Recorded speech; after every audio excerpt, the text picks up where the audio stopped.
Hi, my name's John Hanlon. Tyler Booterbaugh. For the duration of this video, do I have consent to touch you? Yes. For the duration of this video, do I have consent to touch you as well? Yes. Okay, so Mr. J, this is our video for AIM 3, the concussion evaluation. We're going to start with our 3 C's, but for our first part, we are going to do a hypothetical situation where I'm the patient, he's the clinician. We're going to run through like a scenario. He's going to ask me questions pertaining and evaluate me throughout. I'm a football player that just endured a contact injury, and he is going to test all of my functions. So, can you recite the days of the week backwards for me? Okay. Yeah, so I'm going to go Sunday, Saturday, Friday, Thursday, Wednesday, Tuesday, Monday. And then can you count backwards from 20 by threes? 20, 17, 14, 11, 8, 5, 2, 0. Yeah. And then can you spell the word world backwards? DLROW. And that is for testing for judgment and concentration. And number 2 will be for orientation. So can you give me the time, like the current time? Like 2:45. And then the place, like where are you right now? In the MAC. And then what is the date today? February 16th, 2025. And then the location? Mercyhurst University. And then for memory, I'm going to list 3 items, and you'll just repeat these 3 objects back to me. Okay. Dog, ball, chair. Dog, ball, chair. Pen, door, cat. Pen, door, cat. Okay. And then for retrograde amnesia, I want you to recall the events or play prior to the injury. I just ran up to fill a hole, hit the running back. From that point on, I just felt woozy or dizzy. And do you remember the score after the injury? 21-17. Who scored last? We did. And in what quarter? The third quarter. And then number 4 is the effect of emotional state. How do you feel? Like, I'm fine. I haven't felt any like emotional or anger. Okay. And then number 5 is to test for consciousness. Did you lose consciousness at any time? I do not think so, but I don't know what you guys thought or saw. Okay. And then, yeah, just how long, but I mean, I didn't notice anything. Okay. So. And then number 6 is speech. So I didn't notice any slurred speech. They were making sense after the injury. So, yeah, that is cerebral functions. You can't even see it. It makes it really cool. Okay, so now we're on to the cranial nerves. We're first going to start with the number 1 nerve, which is the olfactory nerve. So here, I'm going to ask him to close his eyes, and I'm going to ask him to tell me when he smells something, and I'm not going to give him any indication of when it's going to happen.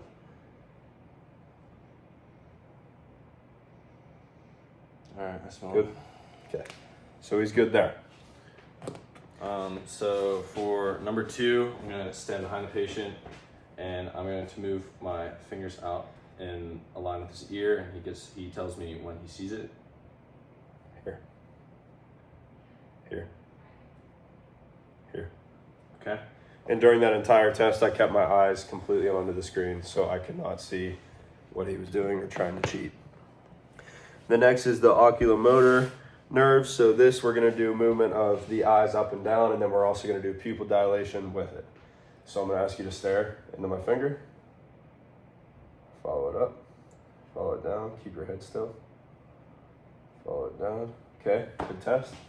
And then for this, I'm going to start with it out, and I'm going to measure your pupil dilation. Okay, next one. Good. Good. And then there, we're looking for both the pupils to dilate together and not one at a time. And we're also looking for good eye movement and not like jaggedy movements across. And this one is the up and down, the diagonal one. What's down it? side and side to side. The trigeminal? The trochlear. No, this is the down and side movement. Are we on number Yeah, 5 yeah, now? that's like this. Okay. All right, so for the trochlear nerves, I'm going to have them stare at my finger, and we're going to go up and down, move your head, side to side, and then diagonal. All right. There we're also just looking for sharp, jagged movements of the eyes. Now we're on to the trigeminal nerve, which is face sensory and mastication. I'm just going to ask him to chew. I'm going to look for facial muscle activation and everything like that. Good. So number 6 is the side movements of the sides. Abducens. Yeah. Nerve. The abducens nerve is side-to-side movement of the eyes. So again, I'll just do this again. So I'm going to have them stare at my finger. Just go side to side. Here, I'm just looking for if the eyes shake or like don't really focus. Now I'm onto the facial nerve, which I'm going to ask him to smile, and I'm going to look at the fully smile. There it is. So you see the wrinkles in his face, the wrinkles in his forehead, and you're paying attention to any abnormalities. If his smile would be sideways or not as, like, I don't know how to say it, pertinent as it usually would be.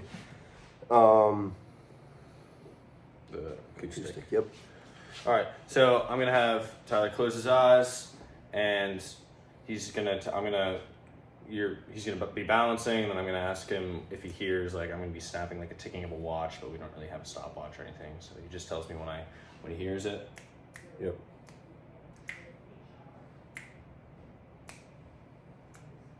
All right. Now on to the next nerve we have, which is the glossopharyngeal nerve.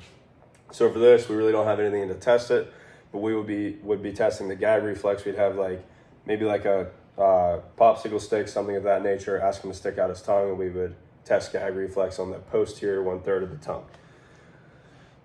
So for the 10th nerve is the vagus nerve, and I'm gonna have Tyler just stick out his tongue and say ah. Ah. All right, I'd just be looking if his tongue would move to the side or come out not straight. So for this, we now have the accessory nerve. I'm going to ask him to actually sit down, please. And for here, I'm going to depress his shoulders, and I'm going to ask him to elevate them against me. Go. One more time. Good. Okay. And there, he had good strength, and he could do the movement, so it's okay. And then for the 12th and final cranial nerve is the hypoglossal nerve, and I'm just going to have Tyler just stick out his tongue straight. All right, so that is actually failed.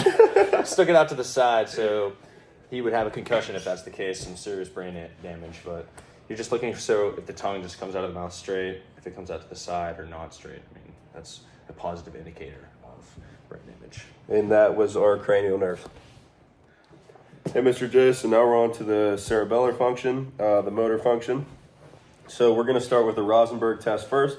So I'm going to ask him to stand here. Close his eyes, keep good balance, feet together, and tilt your head back. So here I'm looking for any swaying that is abnormal or any complete loss of balance or saving himself with feet movement. Here he passed, so he's good to go. For number 2, we have heel to toe walking. So I'm going to have Tyler walk heel to toe throughout the room. And here, we're just looking for, once again, swaying and just no like assist with feet or legs or if he walks out of line. So he passed. So now we are on to the third test, which is touch the finger of the nose with eyes closed. Here we're looking for direct placement on the tip of your nose, the bridge of your nose.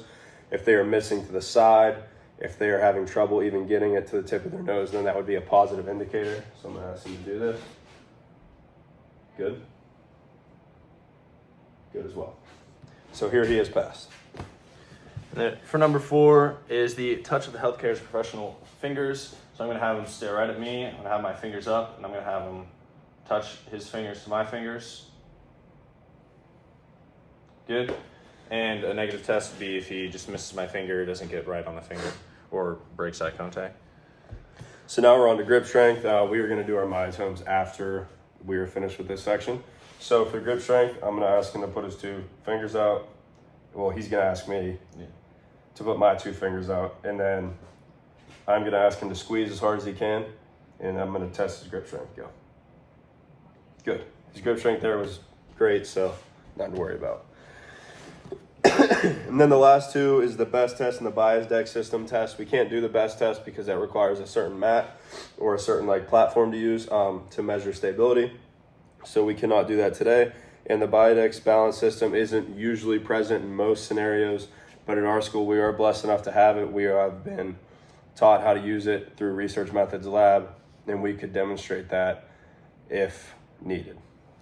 All right, so now we're going to be doing myotesting of the upper extremities. So for C5, the deltoid, I'm going to have Tyler raise his arms up 90 degrees. Me pushing down, he's going to resist my pressure. And I'm just going to be looking for differences on side to side. And then for biceps, to be C6, his arm's going to be 90 degrees in front of him. I'm going to be pushing down, he's going to resist my pressure, and I'm just looking for side to side differences. And then for triceps, I'm going to have him 90 degrees above his head, and I'm going to have him just resist my pressure. Okay. And then I'm going to have him for wrist flexion. I'm going to have him put his wrist on the table, go down here, and he's just going to resist my pressure. And another way, he's going to turn his arm over, and I'm going to put pressure at the top of his wrist. Okay. And then for the fingers, I'm going to have him hold his hand out, and I'm going to squeeze in, and I'm looking for weakness or side to side differences. And for the sake of time, we didn't do those bilaterally, just on one side. You would compare though. Yeah. And all those are performed as break tests, except for the last one.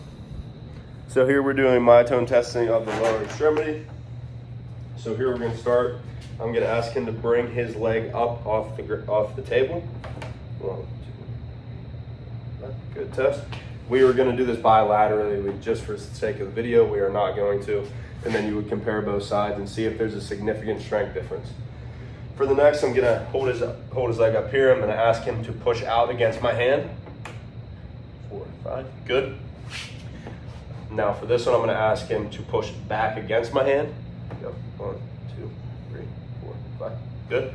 Okay, here I'm going to press down on his foot. I'm going to ask him to push his foot up to the sky. 1, 2, 3, 4, 5. Good. Okay, then here we're going to start up, and I'm going to ask him to push down against my hand. 1, 2, 3, 4, 5. Good. For all those tests, he had good strength and was stable throughout. Hey, Mr. J, so now we're on to the dermatomes of the upper half. So I'm going to ask him to close his eyes, and I'm going to ask him to tell me when he feels like a brush sensation across his body. So first we're going to test for the C3 nerve. So on the top of my shoulder. Okay. And now we're on to the C4 nerve. It's in the front of my shoulder. Okay. Now we're going to move on to the C5. It's in the bicep. Okay. Now on to the T1. Lower bicep down into the forearm. Okay. Now on to C6. Actually, we're going to start this over real quick. So now we're on to the dermatomes of the upper extremities. I'm going to ask him to close his eyes and tell me when he feels the brushing sensation so we can get a reading if he can feel them or not. Are you ready? Mm-hmm. So we're going to do our C3 nerve first. It's on the top of the shoulder. Okay. Now on to C4. It's in the front of the shoulder. Okay. Now on to C5. It's on the side of the arm. Okay. Now on to T1. It's in the inside of the arm down to the forearm. Okay. Now we're going to test for C6. It's on the outside of the forearm down to the thumb. Okay. Now we're going to test for C8. It's palm down to the pinky. Okay, and then C7. Middle of my hand down to my pointer and index finger. Okay. And then our last one, which is the T1 nerve root. That's in my chest, down to my bicep. Sounds good. Hi, Mr. Joe. We're doing dermatomes of the lower half. I didn't bring shorts, but I am in boxers, so that's why my Pants are on my left leg. Slightly. So for German tone testing of the lower extremity, I have Tyler here, and I have my brush, and I'm going to have him eyes closed, and I'm going to brush on certain nerve regions, and he's going to tell me what body part he is to test if he can feel it or not. So we're going to go with L1, Upper thigh. and then now we're going to test for L2, Mid thigh on the inside. and then L3, Outer thigh down the inside of my leg. and then L4, Lower thigh down the inside of my shin. and then L5,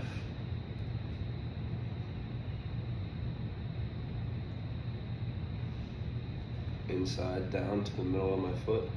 and then S1, or S1, Outside of my shin down to my pinky toe.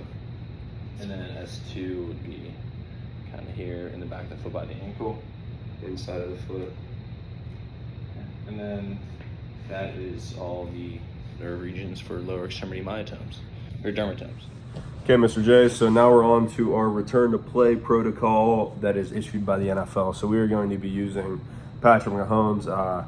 He was in a game, he got hit. They took him into the blue tent, and then through further examination, he was determined to have a concussion. So at this point, they're going to go into the 5-phase return to play protocol, and phase 1 is symptom limited activity.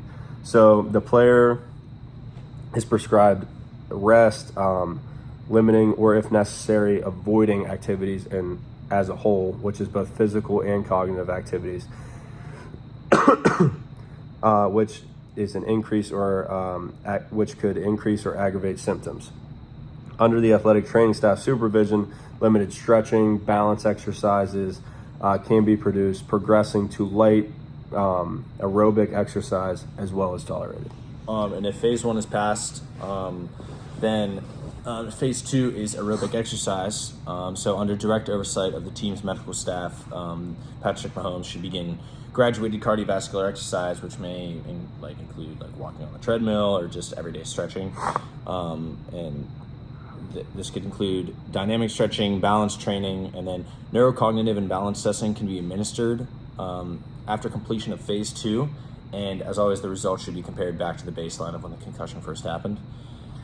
So now once they pass phase 2, they're on to phase 3, which is football specific exercise. In this stage, the player continues with supervised cardiovascular exercises that are increased and may mimic sport specific activities like a quarterback drop and run without contact, or certain things evading their path to get the balance and coordination back. They may also engage in dynamic stretching and balance training as well with this. The player is allowed to practice with the team in sport-specific exercise for 30 minutes or less with ongoing and careful monitoring. If they feel like they need to pull the player out, they can always reserve the right to do that. And then if phase 3 football-specific exercise is completed, then you move on to phase 4, which is club-based non-contact training drills. So the affected player would continue cardiovascular strength and balance training, team-based sports-specific exercises, and would participate in non-contact football activities. And in Patrick Mahomes' case, this includes throwing, maybe even catching, running, and position-specific activities. And then neurocognitive and balance testing should be completed no later than the end of phase 4, and the results would be interpreted back to the baseline.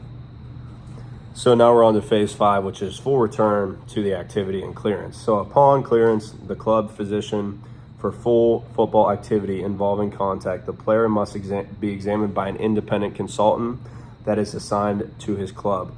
If the independent consultant concurs that the club physician and the player's concussion has been resolved, he may participate in the club's next practice or game, and he is fully cleared to go and beat the Bills. So now we're on to the Virginia Tech helmet ratings. So since 2011, Virginia Tech researchers have been providing unbiased helmet ratings that allow consumers to make informed decisions when purchasing helmets. The helmet ratings are a culmination of over 15 years of research on head impacts in sports and identify which helmets best reduce concussion risk. This work is done as part of Virginia Tech's service mission and is 100% independent of any funding or influence from any helmet manufacturers. And why rate helmets? All helmets must be sold. All helmets that are sold must be certified to meet minimum safety requirements set by standards or organizations. These standards are evaluated with testing on a pass-fail basis. However, not all helmets are created equal, and two helmets that meet the same standard may offer different levels of impact protection. The Virginia Tech Helmet Lab supplements these standards with sports-specific impact testing and rates helmets on a 5-star scale. This scale informs consumers on the relative differences of helmet protection in the context of reducing risk of head injury. So now we're going to go into what do the helmet ratings mean. So it is simply stated that the helmet's ratings identify which helmet best reduces concussion risk. The more stars that equate to the better protection. With a 5-star representing the best available helmets, we encourage athletes to choose helmets with 4 or 5 stars. So here, I'm actually on the website. So as most high school teams do, they use Rydell Speed Flex, they use Rydell Speed helmets, or even Schutt F7s or Schutt regulars. So these helmets, Schutt is ranked in the top 10. Rydell actually falls the entire way down to 7, and that's the Axiom helmet, which is very expensive and most high schools cannot afford. So the best affordable helmet for high schools is right here, ranked number 10.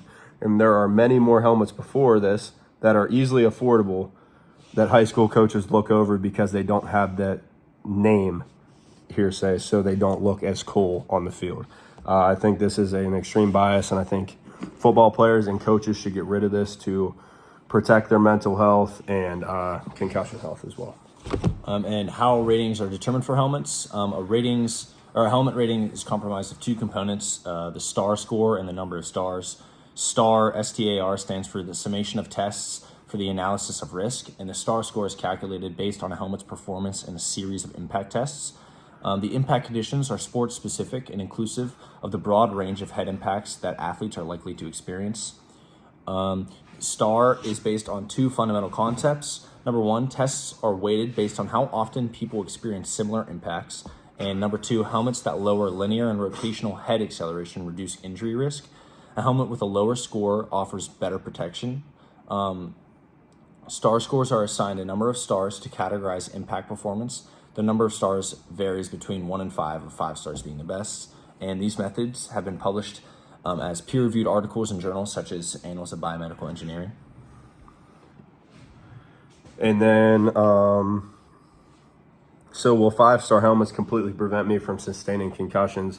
No helmet in the world is actually going to be concussion proof. Any athlete can sustain a head injury even with the very best head protection. The helmet ratings identify the helmet as the best to reduce your chances of sustaining concussion. With this stated, helmets are only one piece of the equation to minimize concussion risk. Role changes and coaching proper technique can result in fewer high-risk head impacts and are perhaps more important.